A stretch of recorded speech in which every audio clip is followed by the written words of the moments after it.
Well, thank you so much, my friends, for just kind of checking this video out. We wanted to spend just a couple of moments kind of sharing some things on our heart. Here we are. Let's see, what is today? We're actually recording this on Friday. May 29th, before church. And we're beginning to kind of see our state move forward and starting to see some things. And church is really trying to figure out start dates and those sorts of things. And the elders, we've got a meeting next Thursday where we're going to process through that even more. But Justin and I really want to talk to you about phase one that we're in right now, and something that we kind of talked about on Sunday, something that we'll talk about a little bit more tonight, and something we want to talk about right now is what is a house church? What is it that we're looking for? What is it that we want you to do in this phase one? Because I'm going to be honest with you, out of all of the COVID stuff, everything that's just kind of happened, this is the most exciting thing for me. Yeah. I am just super jazzed and excited and pumped about this, and I hope that you catch that vision, and I hope that you catch that excitement and you go for it. Just a quick story, I don't want to make this long, but when Waypoints first started 15 years ago, we had to wrestle through what sort of model we wanted to do as a church. And at that time, as I was reading and talking and wrestling through all of those decisions, there were two real kind of basic options. And that was one, kind of do this corporate church thing, but to do it very differently, which is kind of where we settled. Doing Waypoints on a Tuesday, Friday, round tables, popcorn, everything. Just doing that corporate gathering, but do it separately. Or differently. But then the other model that was really being pushed and that was very, very attractive was house church models, where we meet in house church. And so we want to explain to you what that looks like. And we want you to do it. We're so excited about this, man. Yeah, so, I think just the prospect of something new, that doesn't change who we are as Waypoints, but just adds to the culture we have that you guys have already built, I think is just amazing. Yeah. It's cool. Well, so house church, what we mean by that is gathering your friends, whether they go to Waypoints or not, whether they're family or not, gathering 10 or 12 of them together in your home to celebrate Jesus together. And so we want to kind of talk to you about maybe what that could look like, and why that model is so attractive. Well, first of all, part of the attractiveness of a house church is it's what the early church was.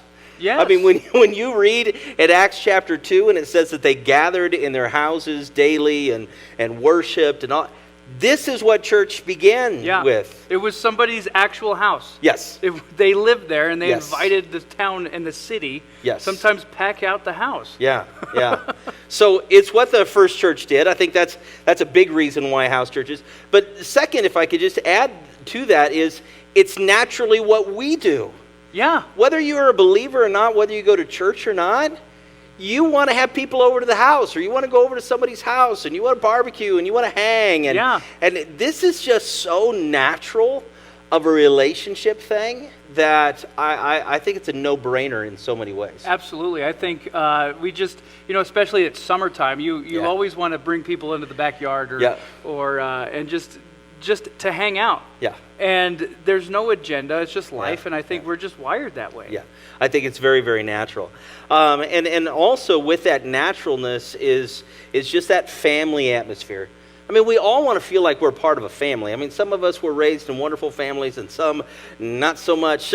We had rougher family experiences, but we all kind of, whether we realize it or not, kind of still want that leave it to beaver sort of coming home and being a part of a family, and the Waltons or whatever whatever generation you grew up with that presented that. We're all in this together, this family sort of thing, this family atmosphere, and it doesn't get any more tighter or more knit together than a group of friends together at somebody else's house. Yeah, just sharing life. Yeah. I mean, it opens up that aspect of a come as you are, which is what we've always tried been to do. As a community. Is just a come as you are type of community. Well, now it's really in your house. It's a come as you are. Yeah. There's no need to dress up or put on the face. It's just somebody's house. You're more relaxed. Absolutely, absolutely. Another thing that I really thought, or really think is important with a house church is that it allows everybody to participate. Yeah. Now, one of the things we try to put into Waypoints, and a lot of people love it, is the group discussion, right? Where we're giving the message and we stop and we're like pausing our part and we're asking you to engage in your part and have some group discussions. But if we're really honest, once in a while you kind of get a conversational hog. Of course, none of you watching, right?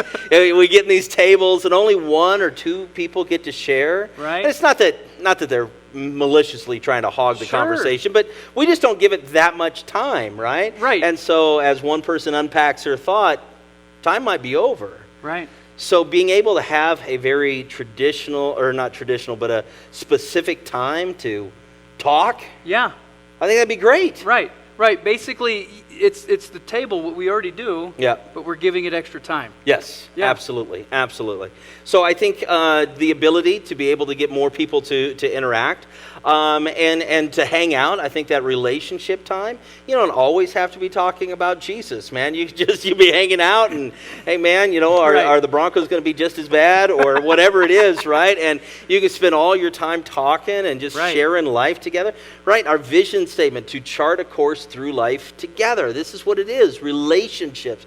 Right. We've always been relationally focused. And house church is natural for that. It is. Yeah, it is. It's just part of who we are. I think in going on that natural part of it, we've always strived to be multi-generational here at the tables. Yep. Where we just encourage everybody to sit with somebody new and just have that experience of that deeper relationship with somebody. But in a house, now that multi-generational can actually happen, right? Because kids can be in the same room and see mom and dad do church, right? It's just, it allows for all of that. And I think the modeling of that is incredible, right? I mean, we can raise our children in such a way that they see that mom or dad or both have such a priority on their focus in relationships and healthy relationships. They have a focus on Jesus and worshiping Him. They have a focus. When I was growing up, my mom and dad did this weekly thing. They call it Share Shop, and they went every week faithfully to go and to share their life with other people and be focused on Jesus and growing in the faith. That modeled so much to me. It showed me those priorities, showed me that focus, and we can have the opportunity to do that for our kids. Right. Not just, hey, just go be quiet somewhere, that we can actually show them.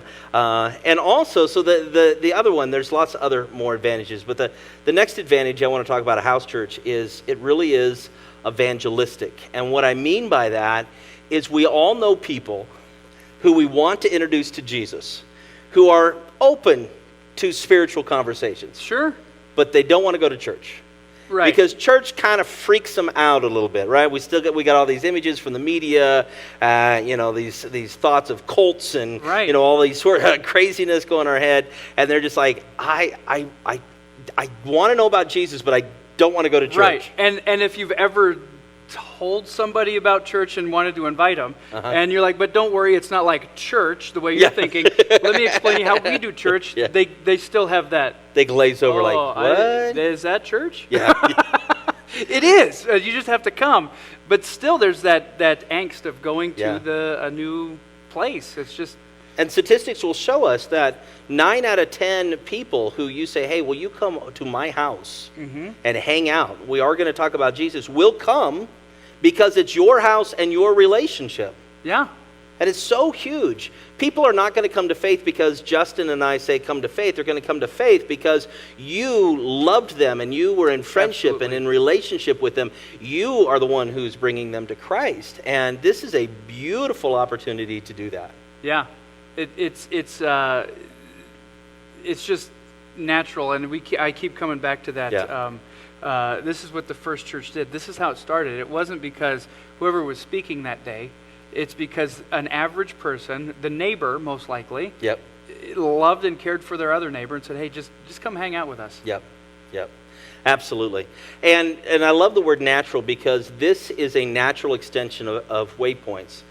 See, I think way too many times we have this thought process when it comes to COVID, when it comes to quarantine, when it comes to businesses and stuff being closed.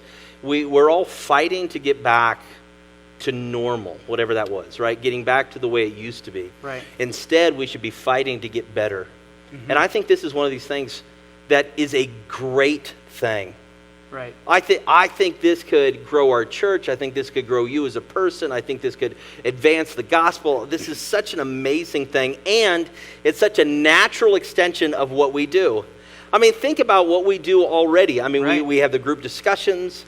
We sit around round tables, and our statement's always been about the round tables. Yeah. That we're just sitting around somebody's kitchen table just talking like about life. Yeah.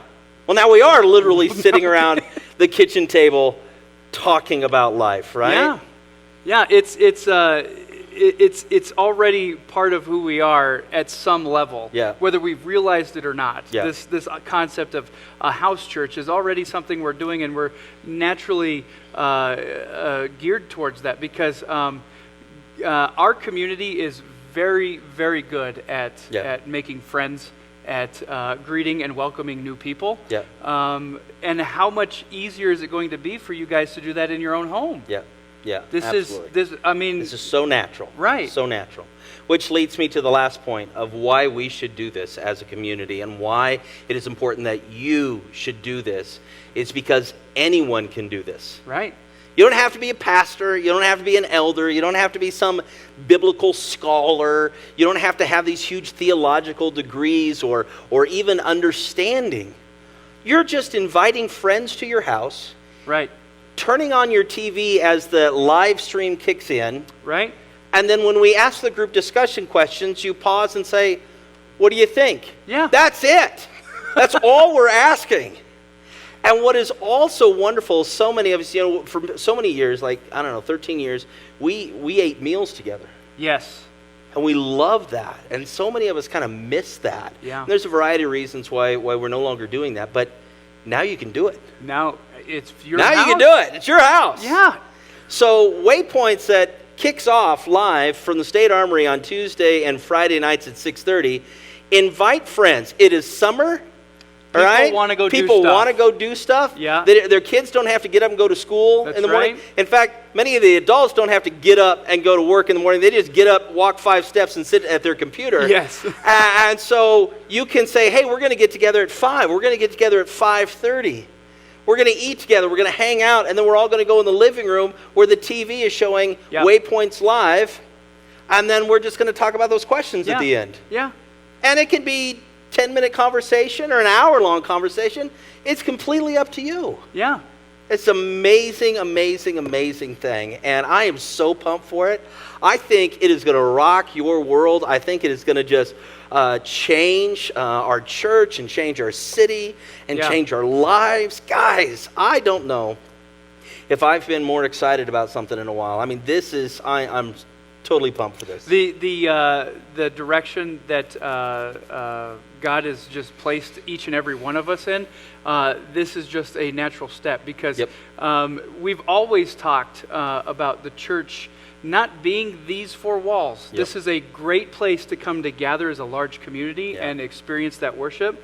But the church is you and I. It is starts here. Yep. So I think it's just a fun, exciting way because you get to shape.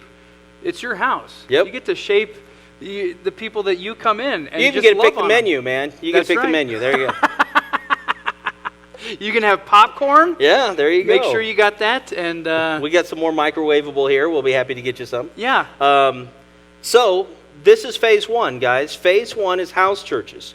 Phase 2, just a reminder, when we choose that day to be, and whether it's at the end of June or the beginning of July, there is a lot of cleaning and legalities and a lot of stuff. We're waiting for the Holy Spirit. We haven't felt the Holy Spirit say this day. Once again, the elders are getting together again in just a few days to wrestle through that date again and what that looks like. But when phase 2 happens, phase 2 is going to be live on a Friday here that a group of people, whatever that looks like number-wise, is invited. But Tuesdays is going to be house church. Yeah. Because we won't be live in the building on Tuesdays in phase 2. because, and I'll just be brutally honest, we don't have the personnel to clean this building that many times a week. So we got the other churches that meet on Sunday, we meet on Friday. So place gets dirty, gets contaminated, if you will, and then we got Monday, Tuesday, and Wednesday to clean it and get ready for the groups on Thursday and church on Friday. So guys, house church not only is awesome, but it's going to be our bread and butter for a while. Yeah. It may be our bread and butter at least till school starts. Sure. So I want to encourage you guys that this is where we're going to go. All right, even if we get live in phase 2 on a Friday, Tuesday's still going to be church night. Yeah. It's still going to be house church night. And you know what? Maybe we add even more nights that we can do this. Maybe there's a third service coming. Yeah. I don't know, man. Yeah. Sky's the limit. You can do anything right now. We can do anything now, man. I'm excited. My friends, I want to encourage you. Go ahead. Did you have something else? I just want to say, if that is you, if you're like, I want to open my doors up and I want to have a house church, and that has been laid on your heart, and of course you've talked to whoever else you live with, you got to float that by the rest of the people. Hey, honey, I volunteered us for, Shoot us a message. We would love to hear from you, and we can get you more information and a schedule of things to come. Yeah, and we'll support you through it. We'll answer your questions. You're not flapping in the wind. Yeah, absolutely. This is easy peasy. Don't let it go, oh, I don't know about that. I don't know if I'll have the right answers. I don't know if my house is clean enough. I don't know if my house is big enough. Those are excuses. Yes. Don't allow the excuses to stop you. Embrace this. Let's do this, church. It's going to be a lot of fun. I'm excited for it. And so let's advance God's kingdom and be the church. Yeah. You know what? One other thing real quick as I'm talking about this, it just reoccurred to me. You don't have to live in Greeley to do this. Nope. We got Darla and Gordon up at Red Feather. Guys, I hope you have a church there and you host a Waypoints satellite, thing. Steve in Tennessee, I hope you take this and you're like, dude, I'm going to do it in Tennessee. Mimi, I hope in Texas, I hope you take this and say, I'm going to do this in Texas. Preston and Crystal, I hope you take this and say, I'm going to do this in Iowa. It don't have to be in Greeley, people. No, it absolutely does not. That's a wonderful thing about this digital world. Yeah. Let's do this, church. We love you. You have questions, let us know. All right, looking forward to it. Take care. Bye-bye. Bye, guys.